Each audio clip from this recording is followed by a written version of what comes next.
Good evening, everybody. Today's topic is vitreous floaters. So now I would like to know what is a vitreous floaters. Before that,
good evening, everybody.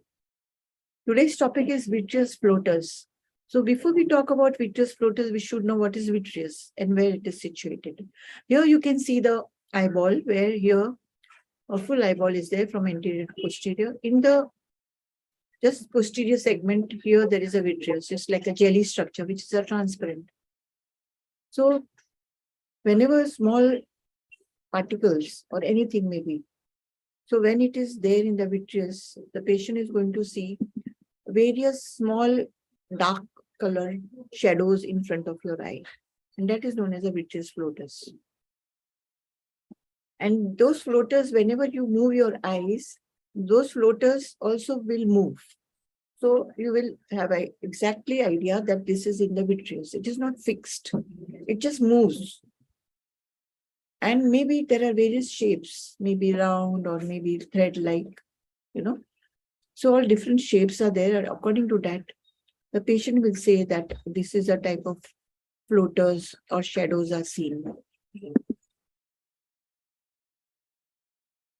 Here you can see how the patient is going to see, for example, whatever he is having in that field of vision, he will see something like, small mosquitoes which are floating. Sometimes it happens, they feel it's a real mosquitoes.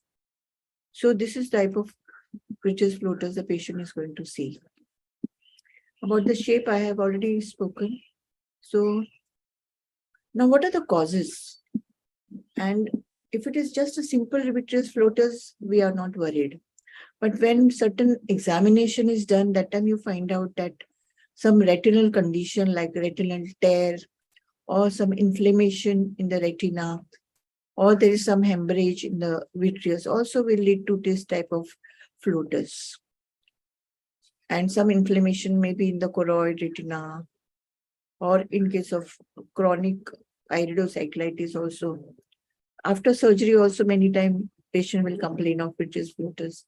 Sometimes it happens that there is already vitreous floaters and because of cataract, patient will not see. Once the cataract is removed, so everything is seen very clearly with the patient. That time they will complain.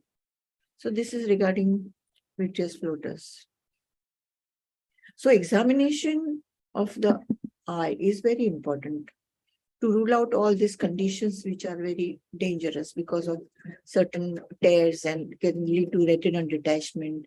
So examination is very important. Vision examination, intraocular pressure by ophthalmologist.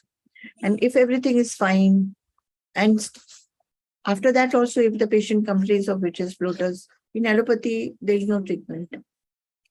Just a simple vitreous floaters, usually because it is age related. The vitreous, there is a degeneration of the vitreous. There's a vitreous detachment also in certain age after 60 years. Also can lead to this type of vitreous floaters.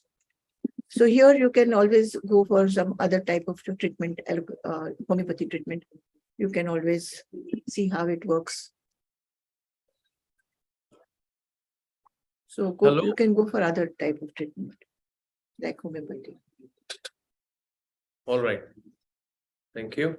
So hello and namaste. I hope you can all hear me and see me. Okay. We are talking about homeopathic approach in vitreous floaters. And as Dr. Pushpa has already discussed in detail about the clinical idea about the vitreous floaters, the background, the diseases that cause these symptoms. In homeopathy, the approach is, as we always discuss, with the idea of individualization, the idea of understanding the miasmatic background, and the idea to understand the case step by step in a very detailed manner by understanding the deeper patterns of a person, by taking the case in depth, in as much completeness as much possible, in as much exactness as much possible, and then using our tools like repertory, materia medica, to analyze and find the homeopathic remedy that is like a tailor match, exact match to the patient. I'm going to share with you an interesting case that I was treating in an old man of about 60-year-old man with age-related macular degeneration who had floaters, and we gave him the remedy based on his overall history, the remedy carcinosin, which was really helping him a lot. But suddenly his floaters increased a lot. Understanding a degenerative pathology causing the floaters, we gave the remedy vanadium, and that in low potency, and that really helped with the floaters.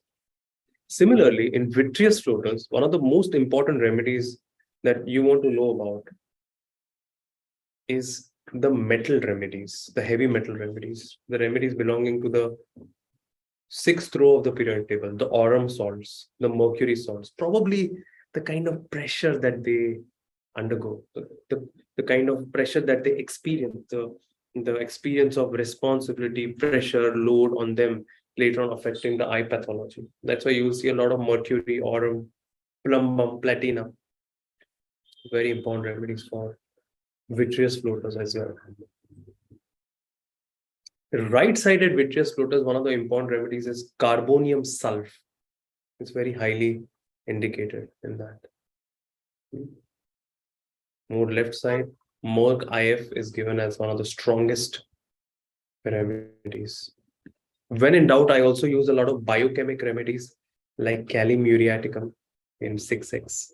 So all in all, we need to understand different layers, different approaches, the miasmatic approaches, the deep understanding of the person and individualization, and also understanding the specifics, Burnett's approach. Understanding all of this along with homeopathy, we have to work on the lifestyle change. We have to understand the nutrition, the overall lifestyle that we can work on as a person along with homeopathy. And that's what we do here in our clinic in Mumbai. And if you need our help, write to us. We are available for in-person and online consultation. Thank you.